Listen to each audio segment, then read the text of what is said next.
Welcome to Talk with Tara, the podcast where we dive into the bold, the funny, and the fascinating. I'm Tara, your host, bringing you unfiltered conversations on life, love, and everything in between. Hit that follow button so you're always in the loop. And now let's get started. Welcome back, everyone, with Talk with Tara. I'm so happy to have you here today. Today, I am interviewing Shandy Dunn. She is an amazing recruiter. She's a talent leader with over 15 years of experience connecting top-tier talent with high-impact opportunities at some of the most respected companies in tech. Shandy's known for her strategic insight and compassionate approach. I can attest to that. And she's helped hundreds of professionals from rising stars to seasoned executives land their next role and unlock their full potential. She's currently leading AMF Media and Armanino's executive search practice, and her perspective on today's job market is going to be both realistic and empowering. The reason I asked Shandy to join today is because I know a lot of us are in transition, highly educated women and their kids have just left the nest. Maybe you've taken a position that's part-time, or you've done a returnship and now you're ready to really get into the job market now that your kids have left. Or maybe you're going through a transition and you've become the primary breadwinner and you really don't have a choice and you need to get insurance and you need to make money and you need to put your kids through college. Whatever your reason is, you're out there looking for a job and the market is tough. I know it's really tough. Shandy does come with a very compassionate approach. She's started a group of people actually from my last company and a number of other folks, just kind of a support group. And she really has a very compassionate way about recruiting. So I thought she'd be the perfect guest today to talk about the job market. So let me start by welcoming you, Shandy. Thank you so much for being here today. Thank you, Tara. I'm so happy to be here. And I know we're going to have a great conversation, albeit a tough one, but a great one. Yeah. And it's not always tough. I mean, the market was great for us during COVID. I mean, people were just turning down jobs, not showing up at jobs. And now the tables have turned. With that, let's start with the big picture. And what's your honest take on the current job market? I mean, you kind of just foreshadowed some of that. Are things really as bad as people say? Yeah. Well, this is the thing. There's still hiring going on, but it's the number of roles and the number of people available on the market that really make it tough. So to give context to some of that, and you alluded to this a little bit. So 3 years ago, on average, the U.S. saw about 14 million hires annually, right? Now, in 2025, it's projected to be like 1.6 to 1.9 million. Oh my gosh. That's like a 90% drop. Like it's a huge drop. And especially like in tech, media, and corporate services. And so that just from a sheer numbers game has changed things. So you can kind of say, oh, on average, it's like, feels like 3 times harder, if not more, some people might say, to get hired now than it did 3 years ago. And it's just the nature of the beast out there. So it means that, well, it means a lot of things, but you really have to be tenacious, keep at it, support yourself. There's lots of things to do, but you also have to know it isn't easy. Like it is different. And so hopefully that doesn't make it any better, but it at least makes it normalizes and lets you know you're not crazy. Like it really does take a lot today. Yeah. And this podcast is good for men and women. I'm going to send it to all my male friends as well. But just because my primary audience tends to be women, I've had male and female friends just say it's just brutal, but I've had 2 different takes. I've had a friend who said, I've interviewed 80 times and I have prepared and I've done everything. And I don't even get a rejection letter, or I get just a form letter. I don't hear from the recruiters. I've had a friend of mine who's a male, and I feel like men, I don't want to generalize, but sometimes they tend to be more confident than women. Just in the, like they say they do more than they actually know how to do. They take roles that really stretch them. Women feel like they have to like fill exactly every single qualification. And my guy friends like, don't read all the negative stuff. Just don't go there. Be confident. Reach out to people on LinkedIn. Think about new ways to market yourself. Do not let that chatter get into your brain. I mean, that's the way with everything though, right? Yeah. That is the way. That's why I say, yes, it is tough out there, but there is hiring. And so to keep your emotions, up, and to keep your energy level up and you're being tenacious and to keep going, you really have to think it's possible. I mean, otherwise it's demoralizing. So I do agree with it. And it is a fine line. I mean, you can't be Pollyanna-ish, but there are ways to deal with that. We can talk about some of them. Have you seen it this bad before in your career? So I've been doing this for a long time. And I've seen like remembered out the 2001, just like 3 recession, and then 2008, we hit another downturn and stuff. This is different than that. And why it's different, I mean, there's lots of reasons, but it is not the same thing. That was tough. And there were a lot. But what's happening now is that when we have those downturns, Tara, the GDP and the economy was in a recession. Right. We are not in a recession. Right. Yeah. And that's the difference. Right. So companies have lots of money, but they're doing a lot of layoffs. They're redeploying people into different roles, or they're trying to figure out how they're going to invest in AI. There's this whole AI energy and change and shift that's out there. We're going to go through one of the biggest revolutions, in history. And that's creating a lot of change and energy and churn. And you have to be AI knowledgeable, and you have to figure out how that's impacting your career. So there's a lot more pressure on people. So it is not the same as these past downturns because of this shift in the way that we're doing business. We knew we hit a downturn, and that we were just going to get right back on the same horse and keep going, right? It was just going to be, as soon as the jobs opened up and the hiring started, it would be as it was. Right. That's not the case today. And that's why it's different also. Yeah, it feels very different to me too. It is different. Very different. I remember in my career when I was, my kids were young and I wanted something part-time. I never had a problem finding a part-time gig. Like people would come to me, I'd have choice. Yeah. And I'd be able to telecommute and kind of call the shots. I wouldn't demand really high rates because I wanted to work part-time and make sure that I would stay in the game. But there were always opportunities. And now I feel like in consulting, there aren't even opportunities. And usually what happens during a downturn is, okay, they lay off people, but then they hire consultants. Who's doing all the work then? Yeah, it's just an interesting time. They're using AI to do some of it differently. People that are in-house are really pressured, but yet they're grateful to have a job. There's a lot of different reasons. I think that, you mentioned consulting, so I kind of want to throw this out there right now.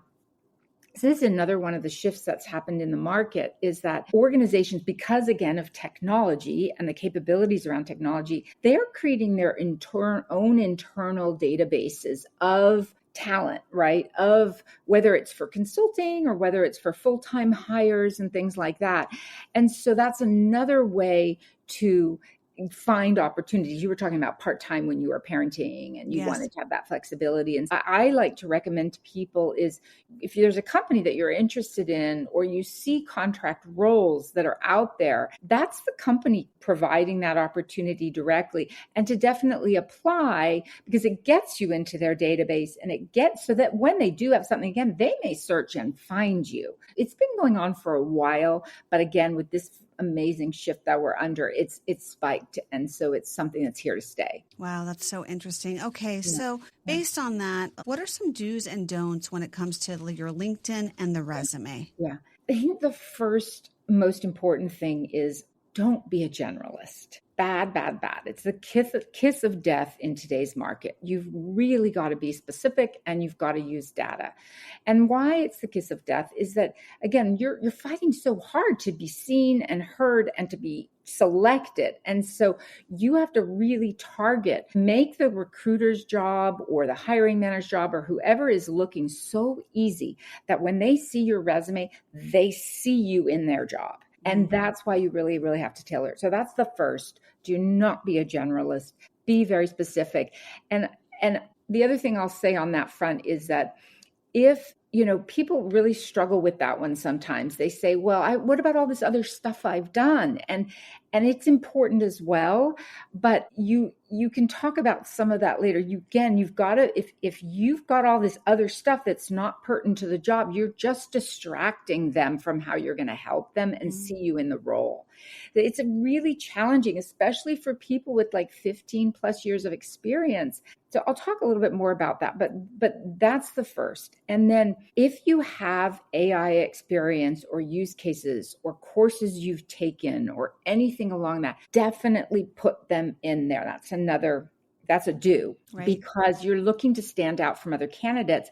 And companies are training their people in-house how to use AI.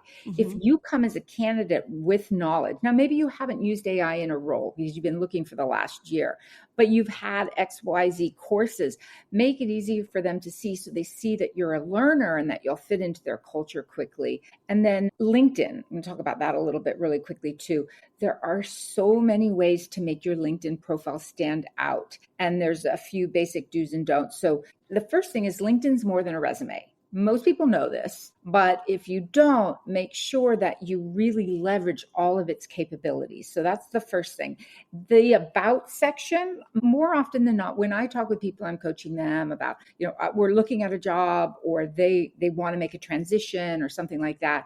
That's probably the thing I see the most, that they underutilize that about section. They just have a little bit of a paragraph there. That can be so helpful in so many ways. You can put in keywords there. You can use hashtags. You can tell you can let a little bit of your personality show out, a little bit of why you're doing what you do, but it can bring you to life in a way that your resume maybe may not. So that's the about section. Fill out the skills section is another do. This is a real basic as well, but when you're on the job market, make sure you go into your settings so that second and third degree contacts can see your email and they can easily contact you. Don't just make it easy for them. It's to break things, but it's just a small thing you can do. And so, and then just maximize it. Right. There's a lot of ways to do it. So those are the basics that I would say out of the gate. What are some things that you see on LinkedIn and that people think they may be doing, and you may not be able to answer this question, or you may be able to, that you see people are doing that you are like, oh my God, why did they do that? Well, I think LinkedIn's been around long enough now that I think people really, I don't see that as much as I used to. Okay. The biggest thing that I used to see was creative pictures where they show half their face or little weird things like that. But I think for the most part, people get it now and they know how to use it. So there's nothing really remarkable that comes up there. What's your opinion on the open to work sign? Well, that is such an interesting one because you remember when COVID happened, that's when it first became acceptable to use the open to work. And I think that I don't know what the latest statistics are on it, but I don't think it hurts in any way, shape, or form. I don't really know, because if your LinkedIn profile is really optimized and if you're active on LinkedIn and you're posting and you have a good explanation / story of transition and what you've done while you were transitioning, like taking courses and things like that, I think it's fine. Okay. So can you give us, so many people, you're so well networked. Can you give us any unique tips on getting a job that we haven't thought through? Any stories that you may be able to provide? I'll start with the overarching message. Then I'll give you some examples, like two examples of people that I know. They aren't rocket science, but the overarching story is you've really got to be brave and creative and you've got to not give up. But here's an example. There's a VP in the communications world, digital and growth marketing, right? And she actually got super creative and started reaching out on LinkedIn directly to CEOs, tech companies, right? You might think, oh, why do they care? Ooh, wow, that's brave. Or what was she saying? Now, granted, she had a really good message. She knew the company. It was very, very well done. This is her expertise. Because she was brave, because she was specific, and because she was creative and she went for it, she actually got 2 interviews with 2 different companies. She did get 1 job offer that worked. So again, we talked about it in our group that we have, and we'll talk about that a little bit later, but it was creative, it was bold, and it worked. Yeah, that's good. Fun. And she had something to offer. Pardon me? She had something to offer too, obviously. Yeah, she did. She obviously did. Yeah, I mean, you always have to. But here's another one. This one's crazy. This one is a digital marketing expert. Saw a role at a Fortune 500 tech company, and they really were perfect for it. So they applied, and they immediately got an automated system rejection, like pretty much immediately. I don't know, the same day or next day, or it was quick. And they're like, seriously? I'm perfect for this job. And she's also a friend, and I know her, and we all agreed. Well, it turns out that there's somebody that worked in that company that we knew, and she offered to go to the hiring manager and say, hey, I know this person and they're really great for the job. Well, the hiring manager saw her resume and said, yeah, absolutely. I'd like to talk to her. And she got hired. Oh, yes. That's So, great. that's one of those weird stories where the system's doing something and it shoots you out. Now, we don't know why. That Mhm. doesn't happen all the time, but it can happen. And in this instance, it did. But this was, again, another instance of not being totally and utterly defeated and saying, I'm giving up, but really trying to persevere and getting a contact and asking somebody. And they were kind enough. You talked about really trying to be kind and help people in this environment. We all have to do that for one another.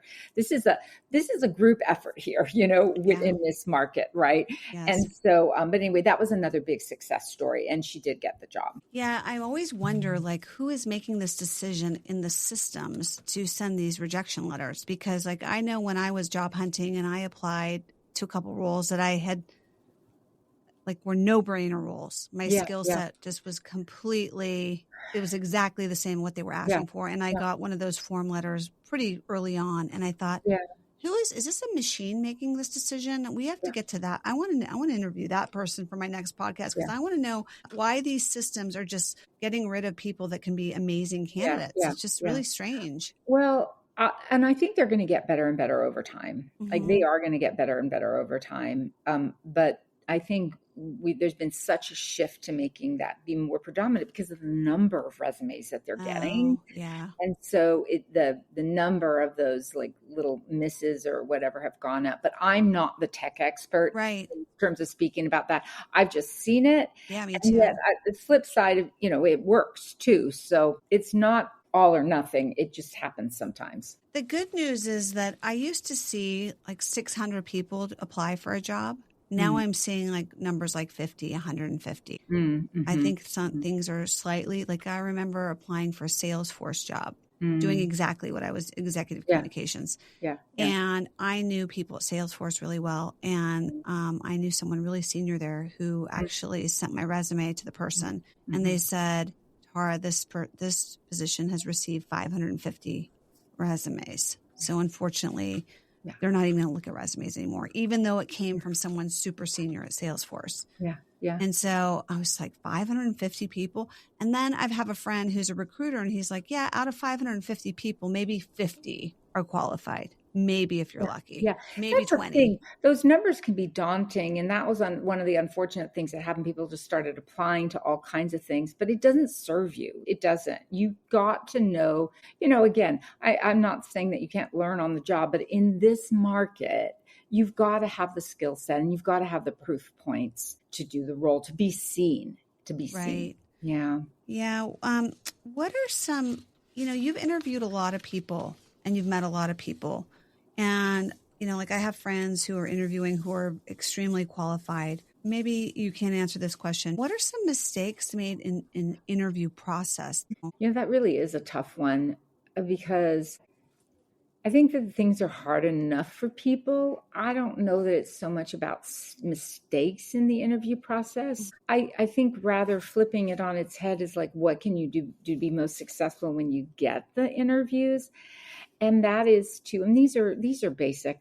I know people know these, but sometimes it's good to just hear it again, but that is, be prepared with examples, right? Of actually be able to tell scenarios and actual behavioral, there's a lot of behavioral interviewing going on in responses or case studies, or what have you done? How would you do it here? So be prepared to be as specific, or just to translate your, expertise to the role. I think that's one that's really, really huge. And then, I think another thing is that thank yous are still in vogue. Do thank yous, all of that. And sometimes you can just second guess yourself, and it can be destructive if you don't get a call back or something like that. So there's no magic. No magic formula. So speaking of destructive, how do you stay, because I do think your energy and your confidence shows up in your interview, and if even your desperation. So everybody has to feed their family, pay their mortgage, need health insurance, et cetera, et cetera. And that desperation can just ooze out of your pores. What are some ways that you help coach people Yeah. to be more confident? Gosh, Tara, that is just such a good question. That's such a good question because, when you are under so much stress like that, you don't even know that you're coming across that way. And so this is really where friends are super important. This is where practicing is super important. This is where being a part of a group is really, really important. So I'm going to use this opportunity to talk a little bit about a group that I started with a colleague and friend of mine almost a year and a half ago, when we had so many clients, consultants, and friends that were getting laid off in the tech sector, and we're still going strong.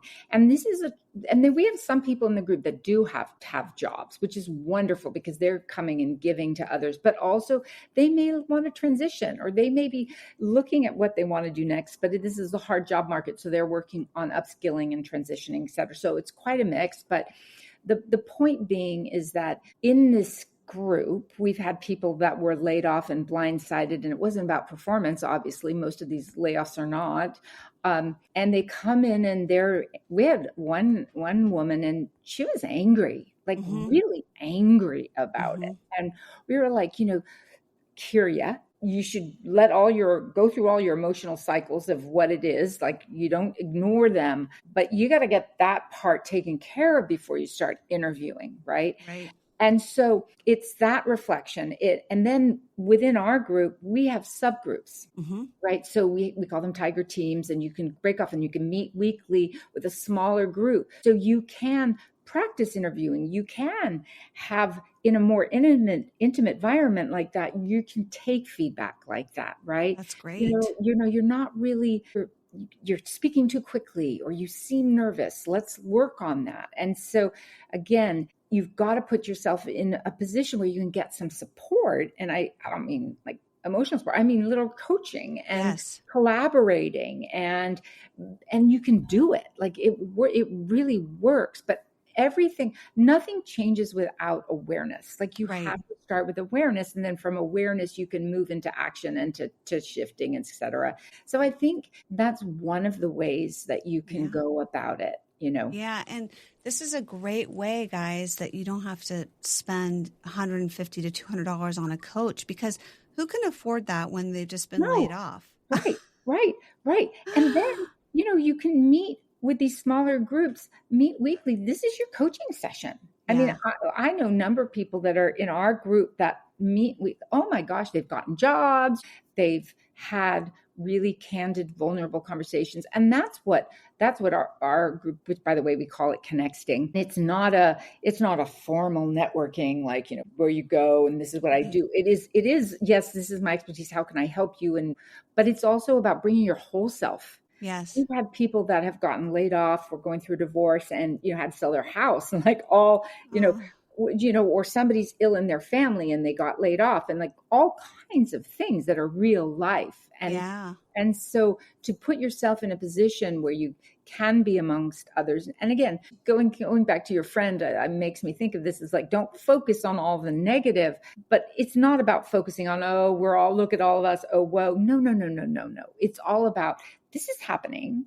This is the market. It is challenging. What are we going to do together? What can I give, and what can I get in terms of collaborating and supporting people and networking? And so many people are looking still, and so many people have gotten roles. So I think it's important to put yourself, whether it's you set up a little tiger team of your best friends and you meet weekly, right? To get the support you need, et cetera, or join a group, but they are out there. And at the end, we can I'll share that information, and anybody that wants to join, they can contact me. Yeah, because I do think giving back right now, I do believe in karma. And I think giving back is so important, because we don't know, you never know when it's your turn. And so, and that's not the reason to give back, but it's just, you have to be compassionate to others. And if there's anything people can do to coach people and help people, I think it's just such an important time to do that. I always tell people, one of the tips I have for folks is, if you're asking for some help, like if you want an internal referral, which I'm happy to give, I always say, make it easy for the person. Yeah. Don't just say, I want you to help me. Here's the job. Say, I want you to help me. Here's my cover letter. Here's my resume. Here's what you can write to the recruiter. Have it all done for them so they don't have to do anything. Because if you make it hard for them, like. That's really, really true. And then the other thing I'll say too is this. When you ask somebody to give you a referral, if they really don't know you that well, be realistic that it's super hard for them to, it's really more like hey, here's somebody to consider if you don't know them. And you're really just putting it in front of them, but you're not really giving a recommendation, because truthfully, in all honesty, if you don't really know them, maybe they're a great human being and you can say that, but you're not going to say their work is off the charts. If you don't really know it. So just be realistic when you ask people. I had a friend recently and she was getting referred. That was actually for a role at Salesforce. And this person didn't know her through work. They knew her through, extended life. And so I said to her, just be realistic, give him something to go to the person internally. But again, it's hard for him to rave about your work and your impact if he doesn't know that firsthand. And she said, oh yeah, you're right. But it's the truth. So I just want to say it here. You have to be realistic with your expectations. Yeah. We're talking earlier about, you had mentioned, what advice would you give to, mid-career, you were talking about mid-career professionals, or what if you would to somebody's re-entering the workforce and things like that. And, this one seems super basic, I think, but I think people are hesitant to do it. So I wanted to mention it. And that is that, if you've been laid off or you're out of a role for whatever reason, maybe you elected to step out, but you're stepping back in, people think, oh, they've got this network, and they're reluctant to just reach out directly and tell people. But again, you've got to sort of be brave, and you got to take action and do it, and just send a LinkedIn message and just say, hey, I know it's been a really long time. I hope you're doing fabulously. I'm looking for my next work adventure, my next role. Please, please, please let me know if I can help you with anything. Maybe you see they have a job posted. It's not for you, but you might know of somebody. So offer something up to them. But I've had so many people, because we've talked about this, in our group, saying, yeah, I got a response. Or I have people reach out to me on LinkedIn and just saying to everybody, I work really hard at responding. Sometimes it takes me a long time. Sometimes I can't talk to everybody. If they do reach out to me and I can, they're so grateful, right? So if you don't ask, you don't get. And so use your network, send them a message. Don't expect anything back necessarily. And if they don't respond, it's okay too. Yeah, that's true. Do it. Do it. Yeah, that's true. What about a lot of people get stuck in their salary and their title in this market. What is your advice for that? Well, there has been a reset on compensation. It is lower. It's very personal, right? And you absolutely could find a role where you're compensated exactly as well as, if not better, than you were in your previous role. So what I'm going to say is not saying, oh, gloom and doom out there. There aren't those roles that are highly compensated and you're going to make more money in your next role. No, that's not the case. However, if you're getting creative or you're having trouble, right, finding an opportunity, if you get something, you may be in a position where you're compensated, less than you were before. And then that it's a personal decision. But those are market forces. Mm-hmm. So you can't really do anything. It's not a negotiation issue. It's market forces. So I'll give you an example. I don't want to go into too many deals, but the customer service space in the tech industry is just completely being overhauled, reorganizing so that customer service has moved into a different group, et cetera, like it's shifting a lot.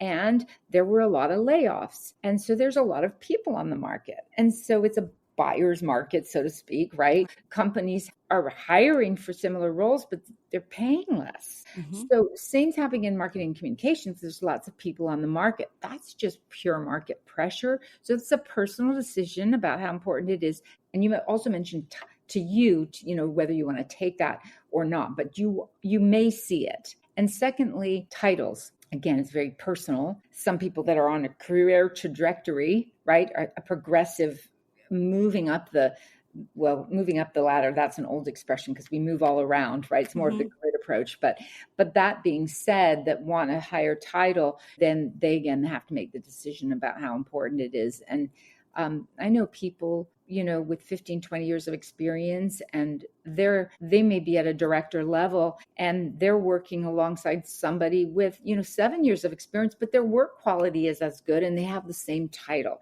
So it isn't necessarily about longevity. It's about the role that you're doing.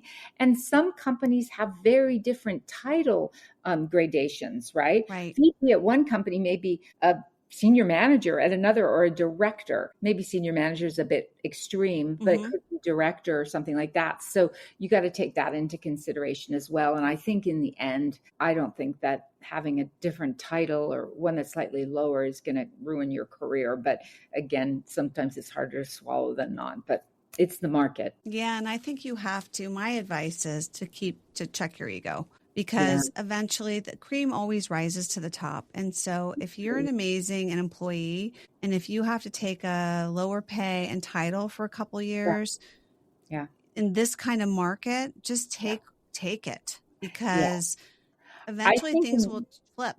Yeah. I think in this market too, I mean, I hate to say this too, but take it. I know you're not going to take it and jump out, but if you take it and something, and a recruiter contacts you, or you get another opportunity and you want to make that transition or whatever, there's ways to gracefully do that. There's ways to professionally do that. Don't overthink it. What do you do if a person said, "Oh, why have you been out of work for so long?" What do you tell people when they have a big career break? Well, I tell them definitely be prepared to answer that and come up with a positioning on it, right? I do have this conversation frequently with people, and I think it's got to be very specific to your situation. But for example, I spoke with somebody recently, and they had been out for a year. They had been laid off, but they also had a family member that wasn't well, and they had the upside of they had the time available to care for them, right? And so I said, you can position this as I was fortunate. I wanted to take care of my family member, and I was fortunate and able to do that. And this was a very, very important piece. And during that time, they had also been taking some courses and they had been learning. And I made sure, I said, you have to throw that in there, right? So even if you do have a year off, minimum baseline, you better be taking AI courses and LinkedIn courses and or learning, or be able to show that it isn't enough to just say, I'm just been job hunting for the last year. Show that you're doing something, or do pro bono work in your space so that you can show that you've been doing that. But I think in a lot of times, certifications or courses or different things like that on top of pro bono work and everything else are kind of crucial, especially on the AI front. So I do think that how you message that and talk with a friend and get a positioning around how to position it honestly, but appropriately. I'm trying to remember, I was talking to somebody recently too, and they said, "Oh yeah, I can say it that way." It was absolutely the truth. It just made them sound so much better than, "Oh, I got laid off. I've been looking for a year." Well, in the meantime, they were taking courses, they were doing all this other stuff. So be prepared. I took this opportunity too, and I've done this, and this. And so I've balanced looking and also educating so I could get some acceleration when I go into my next role, right? I'm bringing all of this to the table. I don't know, something like that. Yeah, but then how do you position it on your resume? Because then you send it to the recruiter. I think you could just say career sabbatical or something. I've seen You can say career sabbatical. You can absolutely do that. Sometimes you can say, I've had some people that have said, well, obviously when you go through an acquisition, like what you went through, Tara, right? Yeah. You can put that in there. And, or you can say, in this market, you can say it was a reorg, your entire department was eliminated. There are a lot of people that have been in that position. And I recommend sometimes, if it's short, like to say that. They may have been in one role with a company and it was an in-house role, and they were only there for 9 months, right? And then they went into another role, and then they were only there for 6 months or whatever. And in both instances, it had been their departments had been eliminated, or there'd been a reorg, and put it in there because that's been the climate as of late. Yes. It's not a performance-based thing. It's the climate. And so, you can do things like that, put it in your resume. Yeah, it's so funny because I remember when we were acquired, the company I work for, and the executive that I worked for, he said, well, what are you going to do? This was early on. He said, are you going to stay with me or are you going to go look for another position? Yeah. Because he was very transparent. And I said, I'm going to stay with you to the very end because I want to learn all about the acquisition. I want to be here to support you. I want to go through this with you. And I know that when I leave, the job market's going to be horrible and no one's going to be able to find jobs. I knew that. No, I knew that. I said that to him. I could just see that. I could see it coming. And I also think we have a recession coming too, but that's just my opinion. Because the housing market is really slipping. And these are all, they don't tell us when there's a recession until like we're really deep in it. And these are all indicators, the housing market's so bad right now. People can't sell their homes and we're starting to see people default on their loans. These are all indications of a recession coming. And this job is just not AI. It's just also the job market is due to this instability right now with tariffs and our leadership. And so there are a lot of things going on and it was kind of at play early on. But I don't know why I told you this, but the whole idea of like, taking that time. So, when your company gets acquired, you get some time to kind of decide what you want to do. And then some people do take these jobs, like a 3-month consulting job, a 4-month consulting job. And I do think like do a passion project. Like I started a podcast. It was a passion project for me. And I'm not going to stop I love my podcast. That gave me this new energy to really put my communication skills to work. So I think people should start there, like learn more about social media, learn about AI, like you said. Right. And another thing I wanted to mention too, as well, that I think is important when you're not working, you're still a professional. You still have all this knowledge. I really, really recommend people post on LinkedIn. Yeah. Do articles, do a podcast like you're doing, or write an article or comment on others or put your opinion, but be seen. And people say, oh, but I'm not in a role. No. Like, talk about the industry, talk about your opinion about things, see what you're seeing in the news and the media and comment and, add to the community out there. And then when you're interviewing again, 1, you're visible. And then 2, you can speak to this. I've been really active in the LinkedIn and community, and these are the things I've done. And if you do have passion projects too, or different things you're working on, you can include that in your LinkedIn, right? You can definitely speak to it, took, personal time off, and then you can do it. That's not a problem. Like a personal sabbatical. I've seen people do that, Okay. So as we wrap up, this has been really great.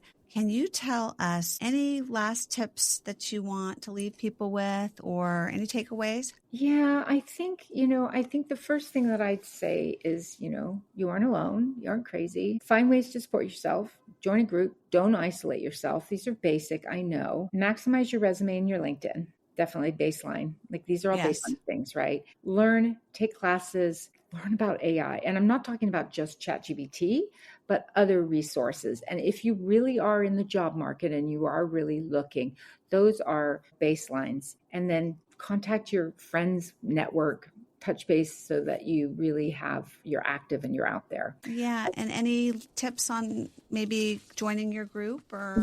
Yes. So our group called Connecting was started again because of the massive shift that was happening in the market. And we meet every 2 weeks on Friday at from 9 to 10 a.m. You can go ahead and contact me on LinkedIn. You can find me there. Great. And I'll put that in the show notes as well. So I hope this has been helpful for everyone. And thank you so much for your time, Shandy, and giving back to the community. I think once things settle, and they always do, jobs market, even with the emergence of AI, they always are cyclical. They always are cyclical. Companies are always wanting to hire, and, we'll get through this together, and there are great jobs out there. So, keep at it, keep going, and leverage your network. Thank you so much. Thanks, Tara. Thanks for listening to Talk with Tara. If you loved today's episode, please follow the show and share it with a friend. Stay tuned. There's so much more to talk about. See you next time.